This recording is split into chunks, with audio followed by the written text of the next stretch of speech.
नमस्कार, आप देख रहे हैं हिंदुस्तान मेल न्यूज और आइए रुक करते हैं आज की खबरों की ओर। अतिक्रमण मुहिम के तहत 50 से ज्यादा दुकानें हटाई। राजेंद्र नगर स्थित रेत मंडी क्षेत्र में की गई कार्रवाई। नगर निगम प्रशासन की एक अनोखी पहल, कार चालकों को डस्टबिन का किया वितरण। 8वीं बार नंबर 1 का खिताब हासिल करने के लिए तैयार कर रहा इंदौर। निगम आयुक्त मैदानी स्तर पर ले रहे स्वच्छता सर्वेक्षण का जायजा। शहर में फैक्ट्री में चोरी करने वाले युवक की तस्वीरें सीसीटीवी कैमरे में हुई कैद। फैक्ट्री संचालक ने थाने पर प्रकरण कराया दर्ज। इंदौर में 3 जनवरी को संघ प्रमुख मोहन भागवत करेंगे शिरकत। दशहरा मैदान में आयोजित हो रहा है संघ के शताब्दी वर्ष का आयोजन। मोबाइल व्यापारी एजेंट की लोन धोखाधड़ी, 2,55,000 रूपये का किया है फेल। यूनियन कार्बाइड कचरे को लेकर इंदौर में बैठक शुरू। धार के प्रभारी मंत्री कैलाश विजयवर्गीय ले रहे बैठक। बजरंगियों ने नाबालिगों को थाने पर सौंपा, अश्लील हरकतें करने का लगाया आरोप।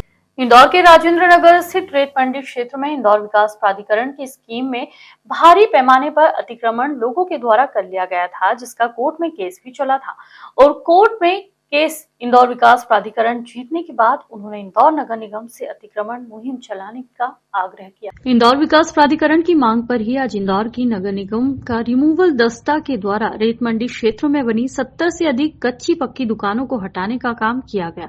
निगम उपायुक्त लता अग्रवाल ने जानकारी देते हुए बताया कि इंदौर विकास प्राधिकरण की मांग के चलते इंदौर नगर निगम के द्वारा यह कार्रवाई की गई है। यह कार्रवाई इंदौर नगर निगम की नहीं, चूंकि इंदौर विकास प्राधिकरण ने अतिक्रमण हटाने की मांग की थी। दरअसल इसलिए निगम टीम के द्वारा एक गाय का बाड़ा हटाने पर बजरंगियों ने हमला कर बुरी तरीके से निगम के अधिकारी कर्मचारियों को रोड पर दौड़ा कर पीटा था। उसके बाद आज इस कार्रवाई में किसी भी प्रकार की कोई विवाद की स्थिति नहीं बनी, क्योंकि पर्याप्त पुलिस बल हमारे साथ था। इस कारण से 70 से अधिक दुकानें सुबह 6 बजे हटाने में कामयाब हुए और यह मुहिम हमारी आज पूर्ण हुई है। रेती मंडी चौराहे पर ये कार्रवाई की गई है। हमारे यहाँ आईडीए से चिट्ठी आई थी कमिश्नर साहब को कि आईडीए की स्कीम में कुछ ये अतिक्रमण था। आईडीए शायद इसमें कोर्ट से जीता हुआ था, तो आईडीए के आग्रह पर हम लोगों ने सुबह आज यहाँ पर कार्रवाई करी है और सुबह 6 बजे से हमने कार्रवाई करी है और लगभग अब आधी कार्रवाई हो गई है। किसी प्रकार का विवाद तो नहीं हुआ जो पिछली बार हुआ था इस प्रकार? नहीं, कोई विवाद नहीं हुआ है और हम लोगों ने उनको आईडीए ने और नगर निगम ने उनको पर्याप्त समय दिया था, तो हमको अधिकांश दुकानें खाली मिली हैं और नगर निगम का पर्याप्त अमला है। पुलिस भी हमारे साथ बहुत ज़्यादा है, तो कोई किसी तरह की कोई विवाद की गुंजाइश नहीं। नोटिस दिया था दुकानदारों को रेती मंडी को? आईडीए ने नोटिस दिए थे, सब आईडीए की ही कार्रवाई है। नगर निगम इसमें केवल सहायक की भूमिका में है। ये सारी कार्रवाई आईडीए की है। देखिए, आईडीए के प्लॉट्स पे कुछ अवैध अतिक्रमण के पॉइंट्स आए थे। आईडीए की तरफ से इनको नोटिस जारी किए गए थे। फिर आईडीए ने इसमें कार्रवाई करने के लिए जब पॉइंट दिया तो नगर निगम की टीम ने और आईडीए के उसमें मिलकर हम लोगों ने कार्रवाई करी है। जो भी अवैध अतिक्रमण थे वहाँ पे उनको हटाया गया है। कितना अतिक्रमण हटाया गया? अब ये संख्या लगभग 50 के लगभग अतिक्रमण थे, उनको हटाया गया। इंदौर की स्वच्छता को बरकरार रखने के लिए लगातार तरह तरह के प्रयास निगम द्वारा किए जा रहे हैं। इसी कड़ी में निगम द्वारा नए साल की शुरुआत में ही शिवाजी वाटिका के पास कार चालकों को डस्टबिन वितरित किए गए। अक्सर देखने में आता है कि वाहन चालक खाने पीने की सामग्री का उपयोग करने के बाद रास्ते में ही फेंक देता है, जिससे स्वच्छ शहर में गंदगी होती है। फिर सफाई करने के लिए निगम कर्मचारियों को बेवजह ही परेशान होना पड़ता है। निगम कमिश्नर ने कहा, सांकेतिक रूप से 500 डस्टबिन वितरण से शुरुआत की है। ये शहर में बढ़िया काम, लेकिन एक डस्टबिन आपको हम जरूर गिफ्ट करना चाहेंगे नए साल पे। इसको आप कार में यहाँ पे होल पे लगा भी लेंगे और फिट हो जाएगा वो, और इसमें आप अपना कचरा जो भी रेस में डाल दिया करिए। तो नया साल स्वच्छमय हो, आपका सहयोग रहे और इंदौर फिर से नंबर 1 बने। बिल्कुल, बहुत बहुत धन्यवाद आपका। निगम कमिश्नर शिवम वर्मा ने बताया कि निगम ने अच्छी पहल की है। कार चालकों को डस्टबिन का वितरण किया गया है। चौराहों पर लगे सिग्नल पर निगम प्रशासन ने रास्ते पर न थूकने व यातायात नियमों का पालन करने का संदेश दिया। डस्टबिन वितरण के दौरान ट्रैफिक मित्र के साथ कई कर्मचारी भी मौजूद थे। देखिए, नगर निगम इंदौर निरंतर हम लोग प्रयास कर रहे हैं कि जो वेस्ट हो वो किसी प्रकार से भी सड़क पर ना आए, हमारी गाड़ियों में रहे।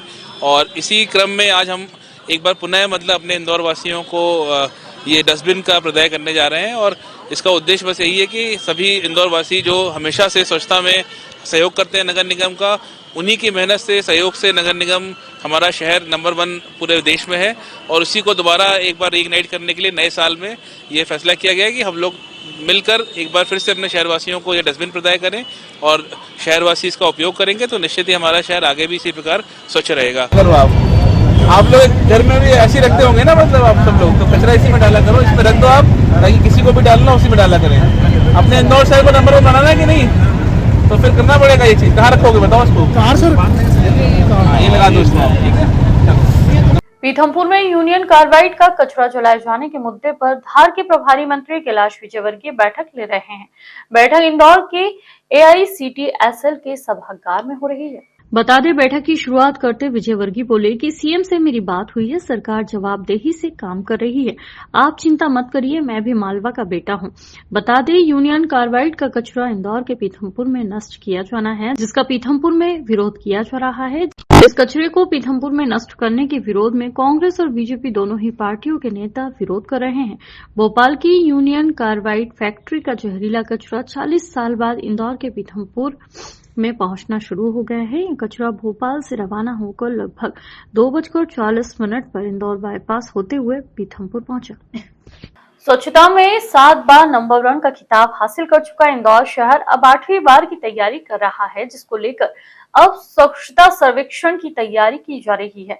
निगम आयुक्त लगातार मैदानी स्तर पर कार्यकर्ताओं के बीच जाकर स्वच्छता सर्वेक्षण की तैयारी देख रहे हैं। उसी के चलते आज आयुक्त द्वारा पाठशाला का आयोजन किया गया, जिस निगम आयुक्त ने स्वच्छता सर्वेक्षण को लेकर पाठ पढ़ाया और सभी कर्मचारियों की जिज्ञासाओं का उत्तर भी दिया।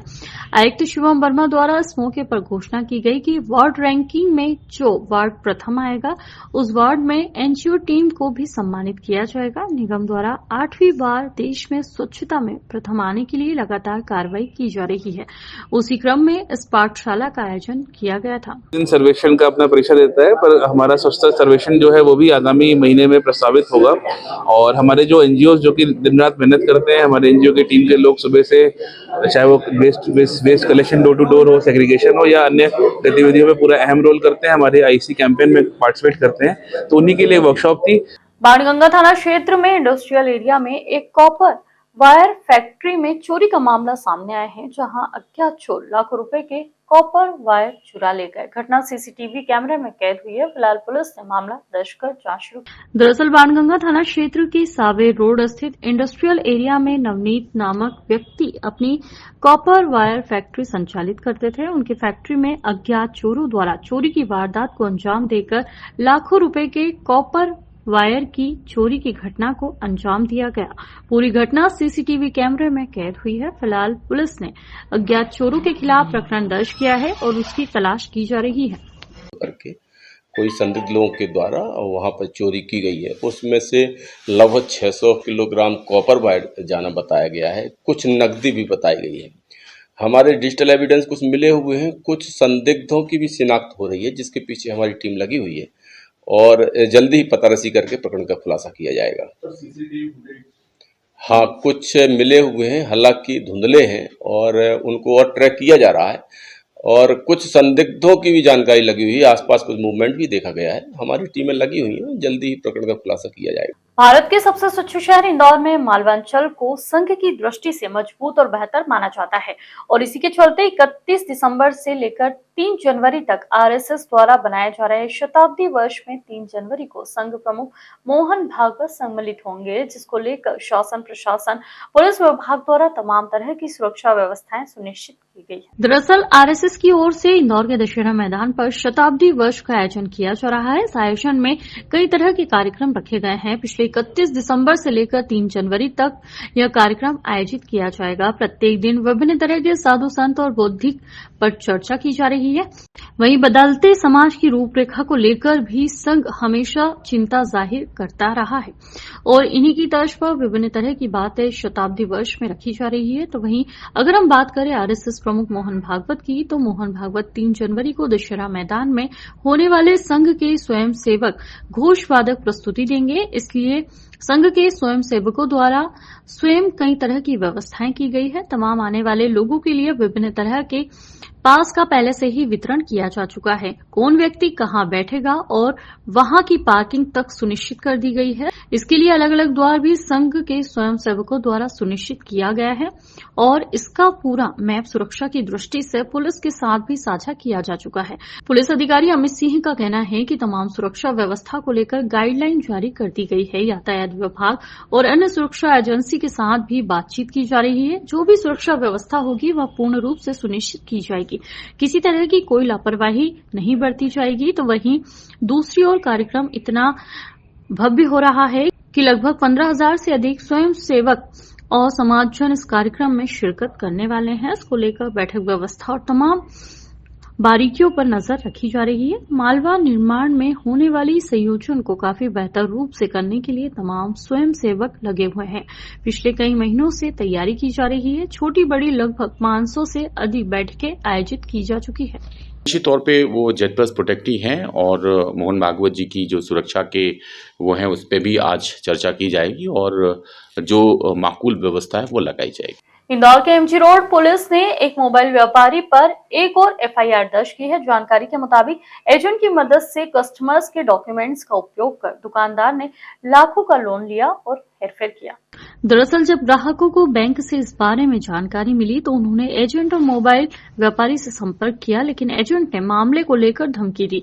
डीसीपी को शिकायत मिलने पर जांच के बाद आरोपियों के खिलाफ केस दर्ज किया गया। एमजी रोड पुलिस ने आशीष गहलोत, नंदाबाई खंडारे, राजकुमार बाई, जीवनलाल सहित आधा दर्जन से अधिक लोगों की शिकायत पर सचिन हॉटस्पॉट दुकान के संचालक आशीष गुप्ता और अभय गुप्ता के खिलाफ धोखाधड़ी के मामले में केस दर्ज किया है। पुलिस ने जांच में पाया कि इन तीनों ने बैंक खातों पर लोन लिया। इसमें 3 ग्राहकों को कम पैसे दिए, वहीं कई उत्पादों के बदले पैसे लेकर इन्हें ग्राहकों को नहीं दिया गया। इस धोखाधड़ी में करीब 2,55,000 रुपए का हेरफेर हुआ। इंदौर में लफ्जियात की शंका के चलते एक 17 साल की नाबालिग को पकड़कर चंदननगर पुलिस के सुपुर्द किया गया। बताया जा रहा है कि वह 16 साल की नाबालिग लड़की के साथ अश्लील हरकत कर रहा था। पुलिस युवक को थाने ले गई, जहां बजरंगी भी कार्रवाई की मांग को लेकर पहुंचे हैं। दरअसल बजरंग दल के पदाधिकारी तन्नू शर्मा को जानकारी मिली थी कि सिरपुर तालाब की पाल पर दिन में युवक युवती को लेकर बैठा है और अश्लील हरकत कर रहा है। सूचना के बाद तन्नू खुद अपने साथियों के साथ पहुंचे, जहां युवक की बजरंगियों ने पिटाई कर दी। युवक ने बताया कि वह सहयोग नगर में रहता है और वहीं मूल रूप से कन्नौज का रहने वाला है। लड़की से उसकी दोस्ती उसकी चचेरी बहन ने कराई। बजरंगियों के मुताबिक कार्रवाई के लिए लड़के को पुलिस के सुपुर्द किया गया है। साथ ही लड़की के परिवार से भी संपर्क किया गया है।